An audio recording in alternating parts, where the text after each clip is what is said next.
Look what you just made me do.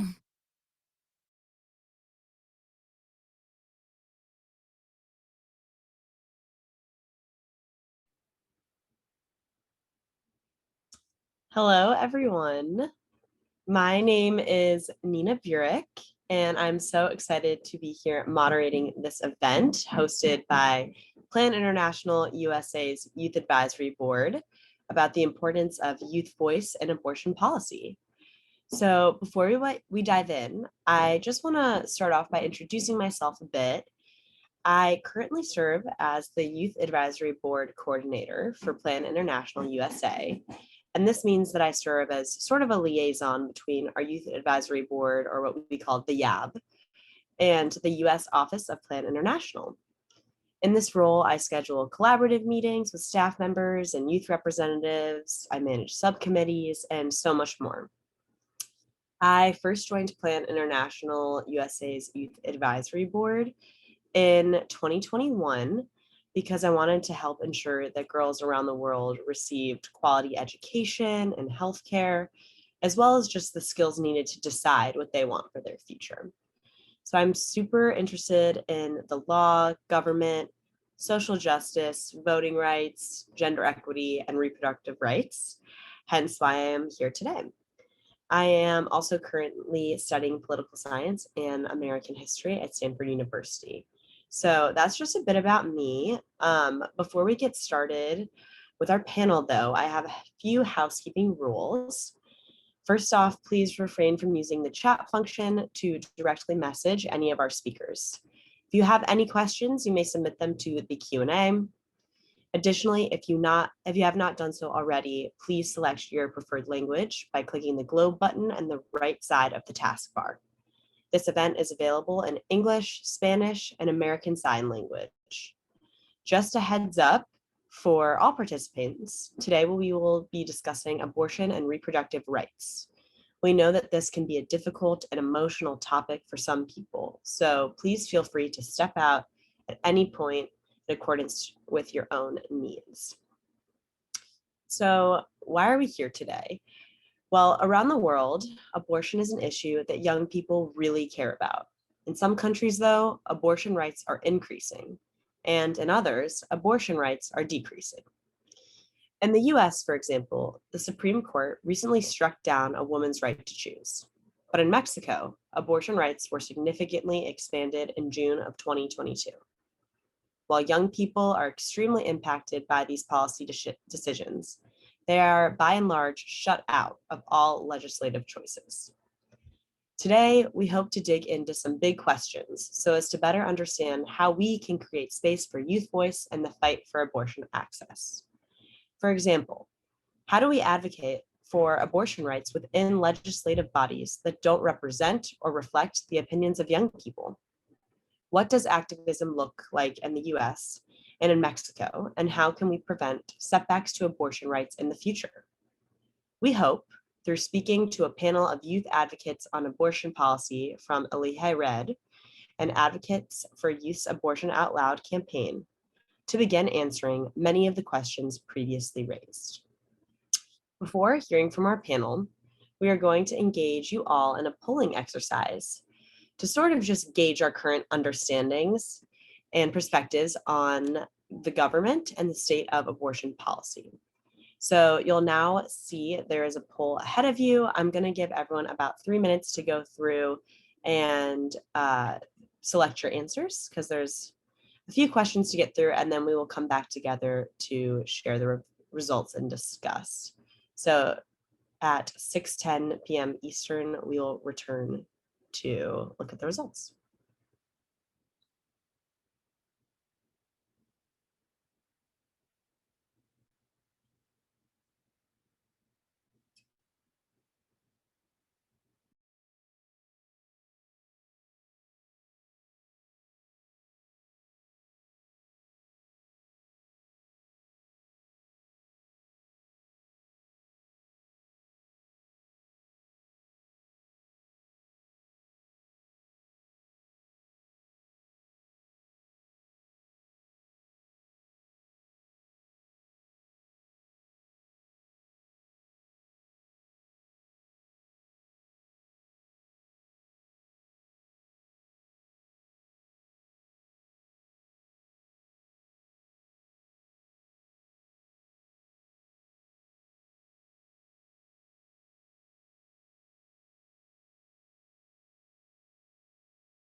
Okay, so just hopefully we'll wrap up those responses in the next couple seconds.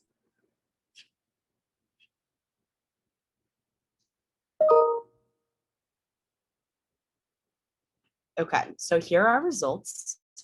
So just quickly to review. So I am blank years old. It looks like we have majority between 0 and 18. For the next question, I'm satisfied with the current state of abortion rights in my country. Majority is somewhat. There are politicians in my country's government that are in favor of abortion rights. Majority says yes, there are many. The next question, I understand the effects of abortion rights policy in my country on neighboring regions. Split here between yes and somewhat.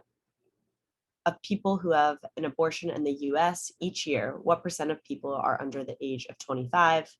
Majority here says 51%. I feel my abortion rights advocacy efforts are effective and influential. Yes, a little with 75%. And then finally, based on my current knowledge, I believe that the US has more abortion protections than Mexico, and 50% say no, they are worse. So just something interesting to kind of think about as we head into our panel. So now I'm going to introduce our speakers and let them also introduce themselves. So first, let's have Arantxa from Eligered, a youth-led sexual and reproductive rights organization based in Mexico. Introduce yourself. Hola, mucho gusto. Muchas gracias por la invitación y por este espacio. Yo soy Arantxa, soy de una organización que se llama Elige Red de Jóvenes por los Derechos Sexuales y Reproductivos, que estamos en la Ciudad de México, pero también trabajamos a nivel regional a través de una articulación de la que somos parte, que es la Red Latinoamericana y Caribeña de Jóvenes por los Derechos Sexuales. Latin Muy contenta de estar acá y for compartir. reproductive rights. I'm very happy to be here.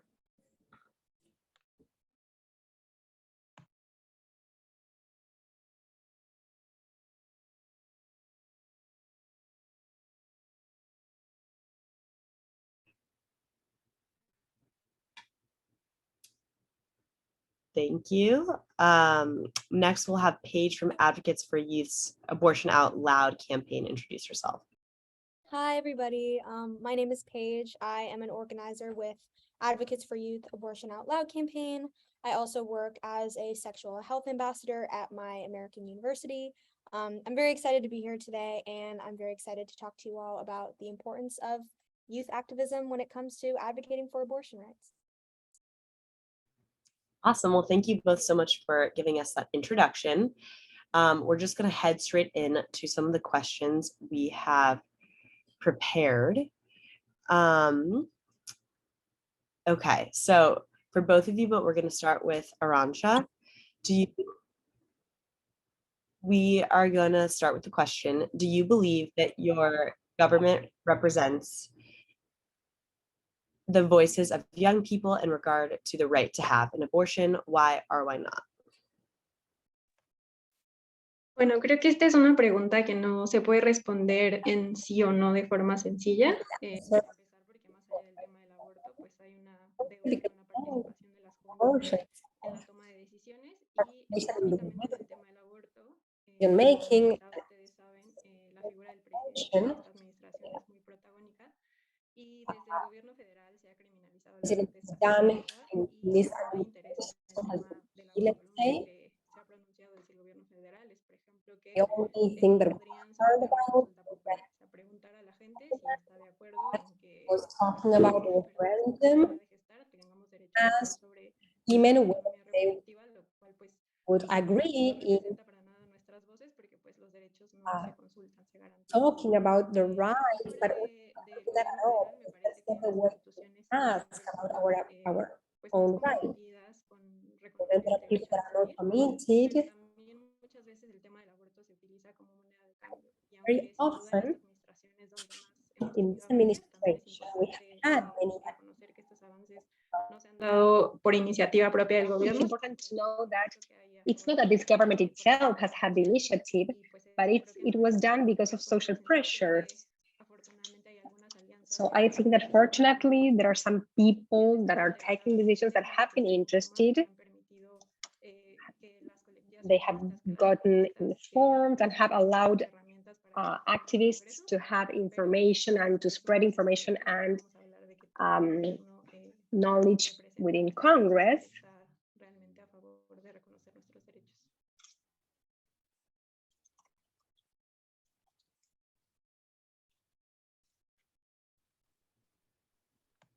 Thank you. Now, Paige, what would you respond to that question? Do you believe that your government represents the voices of young people in regard to the right to have an abortion? For that, I would have to say that we know that our government does not represent youth voices when it comes to abortion rights. Looking at the Pew Research numbers, 61% of all Americans are pro-choice, and when we look at adults that are under 30, that number jumps to 74%. And I think that is largely the cause of why we have seen a massive amount of uprising and especially youth activism when it comes to the effects of the overturning of Roe.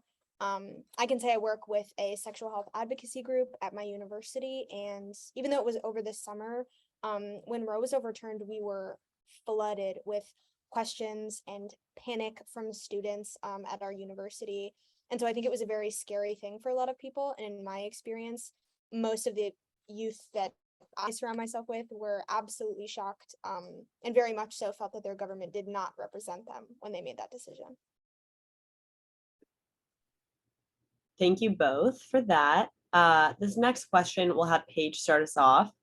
What do young people in your country believe are the most important policies that the government should implement to protect the rights to have abortion and promote sexual and reproductive health? So we'll go Paige, then Arantxa. Well, I think something that was sort of discussed at length after Roe was overturned was that it wasn't necessarily enough. A lot of people felt like in terms of establishing abortion rights in our country, I think a lot of people believe that the right to abortion needs to be codified into law specifically and named. As for sexual and reproductive health being threatened, I mean, I think we have places in this country right now that are threatening the very foundations of those ideas because we have things like the Don't Say Gay bill that's restricting what you can even speak about in schools when it comes to things regarding sexual and reproductive health. I think that's something that has to be recognized about the abortion access movement is that all of these organizing movements are really quite interlinked. I think that's something that young people are really starting to understand. And so when young people are organizing for abortion access, we are in solidarity with all of these other movements. And specifically with that example, people that are advocating for LGBTQ plus movements, we're really all working toward one collective goal. And so I think that is the general attitude in terms of when young people are looking towards policy decisions. Arantxa, what would your response be to that question? Yo pienso en tres I políticas. think in three policies that we have right now, but are not 100% guaranteed. First, like comprehensive sexual education, that for us is the key foundation to know our sexual rights, to learn about this, not from taboo or fear, like, no, don't have sex because you're going to get pregnant, or don't have sex because you're going to get infected. But instead, I would like first to be able to learn that from our very early age, we should learn about our body and know that our sexuality could be part of the whole educational system. Secondly, I think that when in Mexico we have friendly sanitary system for the youth, so here teenagers can go go here and resort to these places when they are pregnant without willing to, and enjoy their sexuality.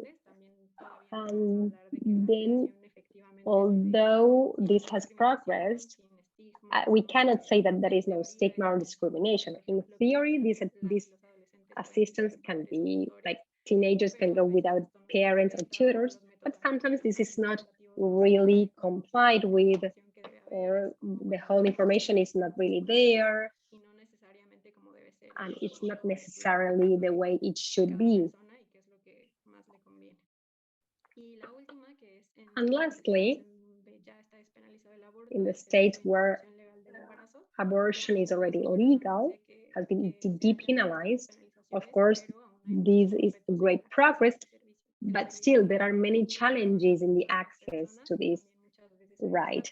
It cannot meet the demand of all the people. There is still a lot of social condemnation. It's not that every woman can access. So human rights are not always really followed or respected. So it's important to strengthen these policies and implement them. Awesome. Well, thank you both for those responses. Moving into another question for both of you. In June of this year, an 8th state in Mexico passed a new law allowing the right to abortion during the first 12 weeks of pregnancy. Also in June, though, the US Supreme Court ruled that the right to abortion was no longer guaranteed under the Constitution in the United States. How did young people react to these respective policy changes in your country? And how has this changed the way youth advocate for abortion issues? So for this one, we'll start off with Arantxa and then head to Paige. Bueno, este último avance en junio es la despenalización. Well, this last progress in California, that is the 10th state with legal abortion, of course, is positive. We celebrate that there's another state, but it's just 10 out of 32. We are not even close to getting to half of the states. And as I was saying before, it's important to take into account other factors, like for example, the limit of the 12 weeks is something that we could readdress because it's not enough for the situations that arise. And well, having the legalized abortion, well, it also enlarges inequality because you have abortion in one state but not in another one, and then maybe a woman can't afford to travel to another state, so then it ends up being a subject of privilege, and it shouldn't be like this. So of course, every time there is a depenalization, we celebrate, but there is another side to it, and this could get better in many ways. Paige, what's your response to that question? Yeah, I think obviously people were very shaken when the Supreme Court made that decision. Young people especially were very shaken. I can say personally, I think a lot of people took it as sort of a statement of their worth or their value in the eyes of their government. And that seemed to be very difficult for a lot of people. I know that that was a feeling that a lot of people at my university were experiencing.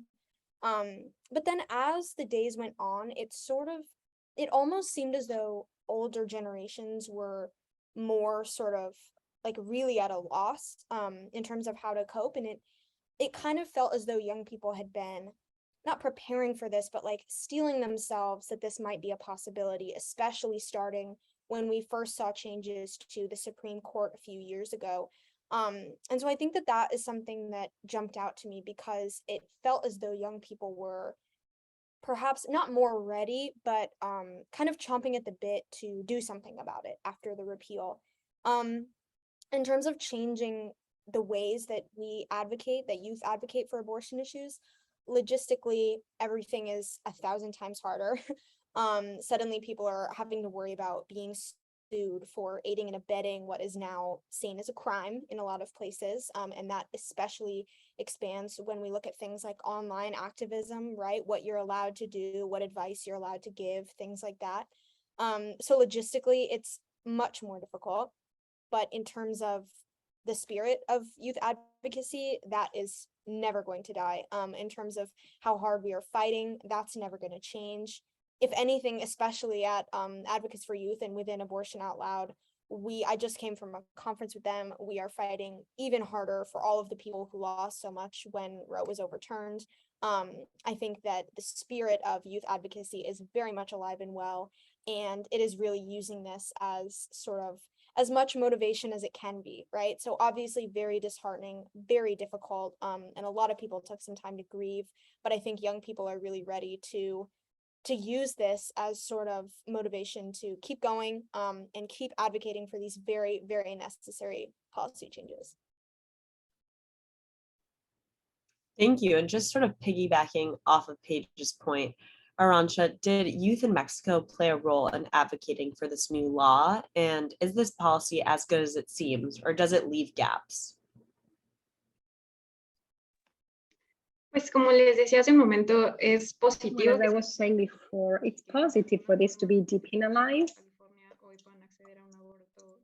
And people that live in Baja California can access abortion, free abortion, that is decriminalized. But as I was saying, the fact that abortion is decriminalized in some states and not in others also continues to grow the inequality. And then one thing is when we gain a decriminalization, but then another thing is the process of really applying and putting this into practice. And so in the city of Mexico was the first city to have it decriminalized 15 years ago, and it's still lagging behind. It cannot meet all the demands. So it's not enough for all the abortions that needs to be performed. So many women have to go over to a clinic, a private clinic, and maybe time already passes, and then many things can happen because the service is not provided as it should. So services like sexual services were not a priority. Obviously, we understand that there was an emergency and there were other needs, but sexuality or sexual issues and abortion should always be a priority as well, and it is and should be a public health concern. So there are still challenges to access. It's not that everyone that works performing this or giving the service is sensitive to this, the way women are treated. Sometimes if you go over to a clinic, someone can make a comment. We have been investigating on the service in the clinic, and we have seen that there are people in social workers question why women are going there to have an abortion. They say, well, why didn't you take precautions? Or I'm tired of seeing so many babies dead, or things like that. And these are ways of judging. And this is what we're trying to prevent. Thank you so much. Paige, shifting more to an international and global mindset, what impact has the striking down of abortion protections around the country had on the US's global political standing? Well, I mean, I think, first of all, I would recommend taking my perspective on this with a grain of salt. I have been out of the country exactly one time, so I don't know that I can necessarily speak to the entirety of the United States' global political standing. What I can say is that first of all, I think it felt as though shockwaves were kind of going all over the world after that initial Supreme Court decision, after both the leak and then when it was confirmed. And then I'll also say in terms of international solidarity, I think there's been a lot of that. There's been a ton of international collaboration in terms of trying to help young people in the United States, recommendations for types of, organizing tactics and types of activism they can venture into. That is what is great, I will say, about youth activists being super fluent with online work, is it really can be very international. And you sort of are in a position where you can learn directly from people who might be thousands of miles away, and their country's abortion policies might look very, very different.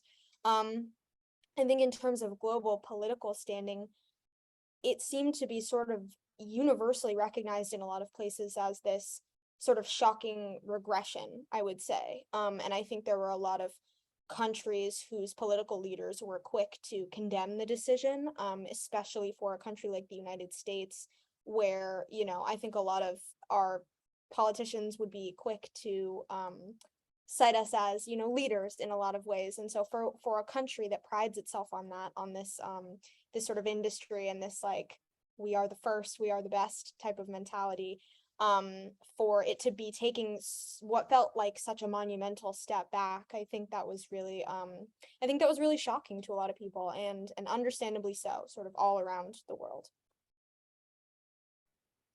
Definitely. So moving to another question for both of you, what have been the most effective and or innovative ways that you have seen that young people have identified or advocated for abortion policy change in your countries? And we'll start with Aransha.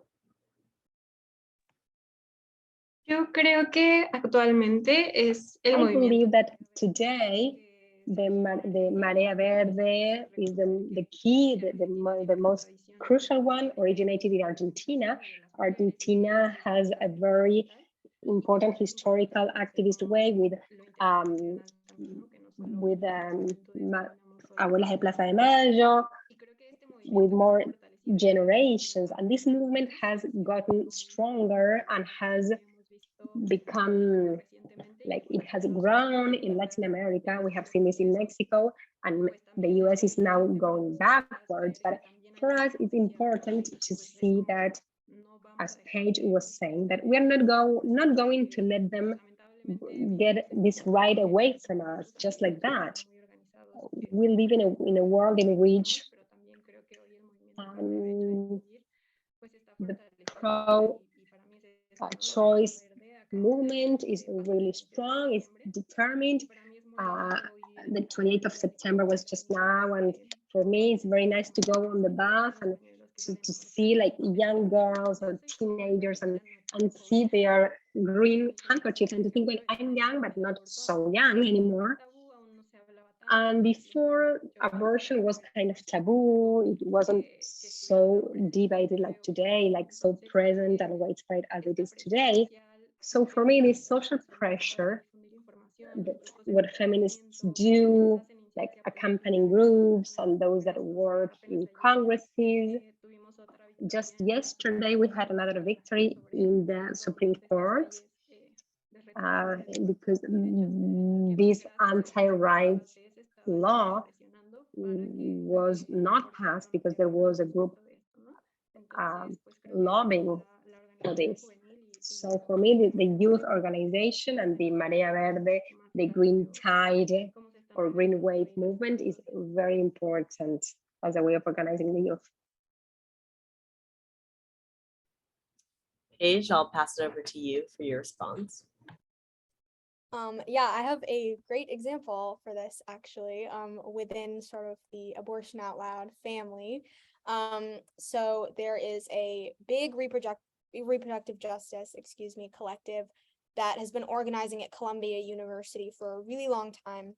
And one of their, pretty much their main goal for a very long time as well was to get medication abortion available on Barnard campus. And that's an initiative that lots of young people have been trying to bring to their campuses. State of Massachusetts actually just passed a law where all public universities in Massachusetts will provide medication abortion, but obviously with private universities, it gets a little bit trickier, right? And so they had the most creative, amazing initiative where they projected onto a Columbia campus building abortion pills on campus now. And it was like, you could have seen it from like 2 streets over. Like it was massive and it was so eye-catching. And I think it sticks out to me as like a great example of the kinds of things that youth organizers bring to the table.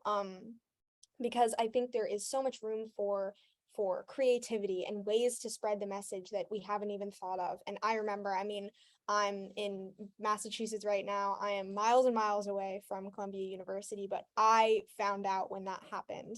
And actually, a nice update, a few days ago, Barnard just announced that they will be providing medication abortion on campus starting in the fall of 2023. So clearly initiatives like that have some serious pull. And we are lucky enough at Abortion Out Loud to have some of those organizers on our team. And we are so proud of what they were able to accomplish. And I think that they are absolutely emblematic of the kinds of sort of innovation that youth organizers are really venturing into when it comes to organizing tactics and the ways that we are advocating for abortion policy change. Wow, that's a great success story of an innovative and effective way that young people are really getting involved. So thank you for sharing that. Our last prepared question, and then we'll move into the Q&A, is for both of you. Going forward, what activism and political strategies can we use to advocate for youth representation in abortion policy making? So we'll start off with Paige. I think this is a great question. Obviously, I don't think there's like necessarily a cut and dry answer. I would say a couple of things that come to mind. First of all, elevating youth representation in every sense, in every way possible. So that's everything from featuring youth organizing work in major established publications to inviting youth organizers to collaborate with policymakers, have roundtables, open things like that. I would say especially when it comes to abortion access, elevating people who have had abortions and allowing them to tell their stories and for them to sort of lead the way as we sort of look towards what the future of abortion access in America looks like. I think that is one of the most important, if not the most important. I hesitate even to call it really an activist strategy because it just sort of feels like something that should be very integral to the movement. But these abortion speak outs and these storytelling events are so incredibly powerful. And people who attend them and listen to these stories really do seem motivated afterwards to really strive for political change.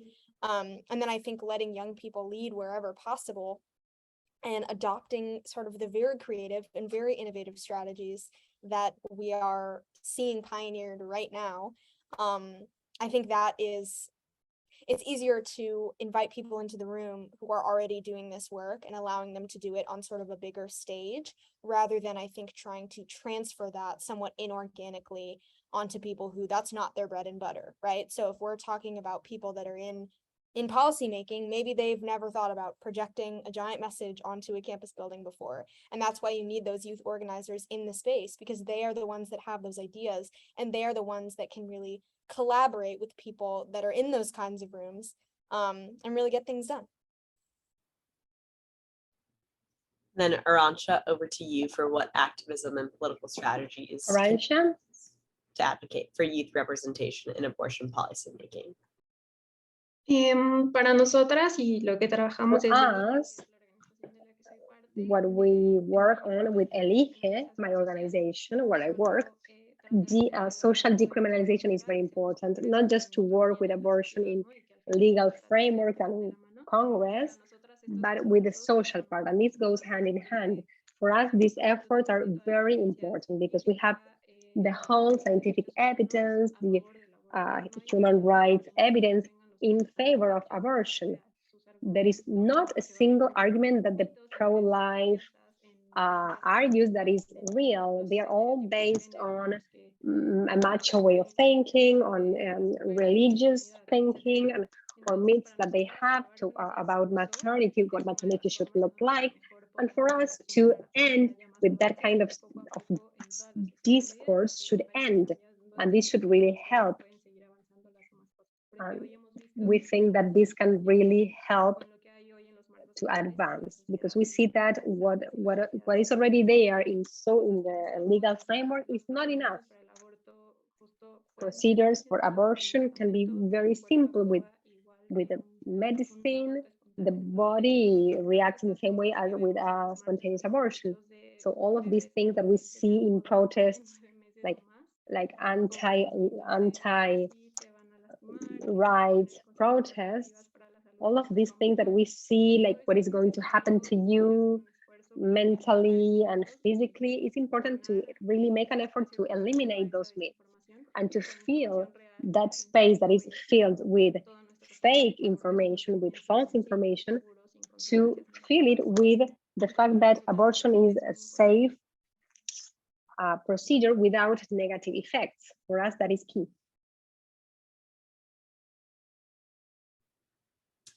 Thank you so much for answering those prepared questions. Just moving ahead into our Q&A. Our first one is for Paige. If you were to sit down in front of the US Congress as a representative for young people on abortion rights policy, what would you say? That is an excellent and very tricky question. I think I would probably want to plan out what I was gonna say a little bit better. Off the top of my head, I think I would be tempted, honestly, to pass that microphone on to one of our amazing abortion storytellers.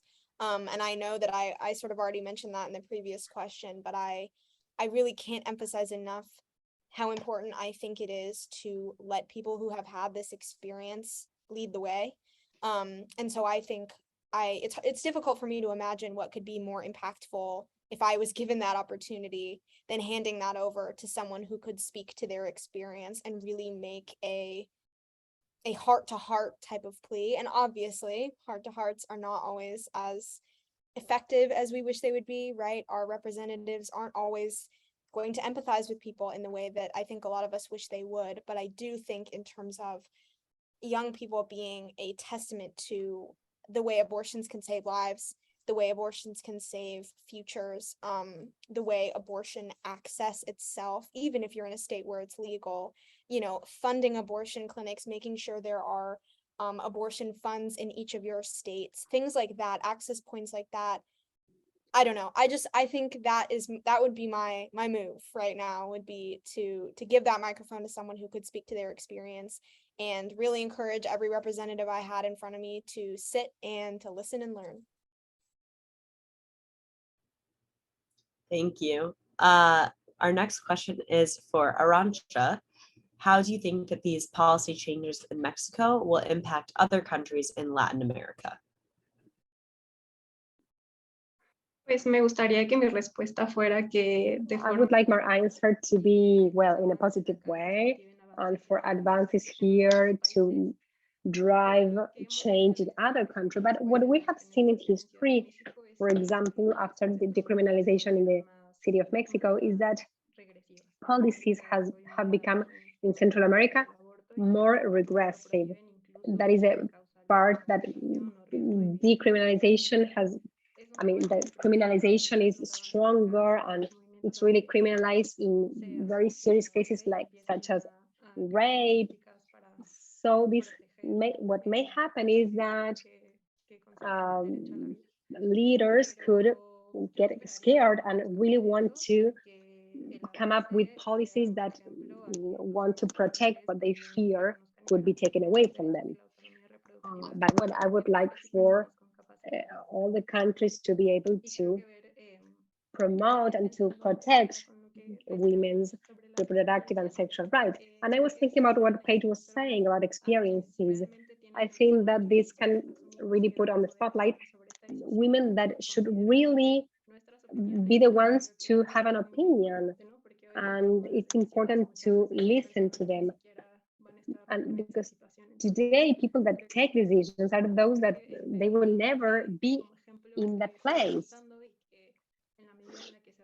and so long as our rights are respected, then that can open up opportunities for our lives to be well organized in a good way, and this can be a good example, I think. Yes, and before we head into our next question, I just want to remind all participants to be sure and add a Q&A question into the Q&A box if you have any lingering questions. Our next one is also for Arantxa. I've heard that some people from the United States are now going to Mexico for abortions. How do you or other youth feel about this? Pues cuando nos enteramos en México de lo que pasó When con we Roe, heard about this, what happened with Roe v. Wade, we knew that it was something that was prone to happen. And of course, this didn't take us with our, we were already prepared for what was going to come. But from the groups in Mexico, there is a full support for women in the US.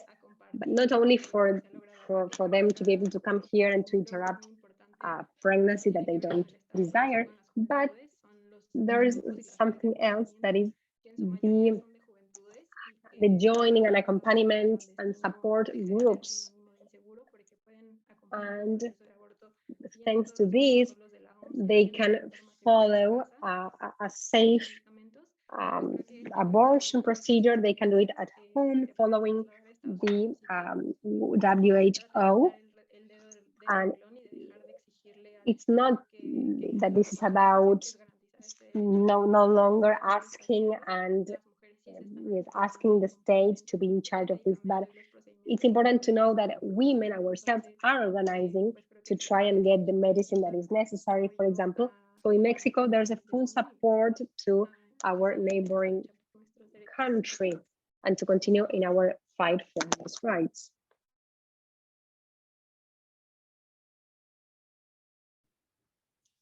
Well, thank you both so much for answering all of our questions today. It looks like that is the end of our submitted Q&As. So just one more time, thank you all so much for participating in today's IDG Summit.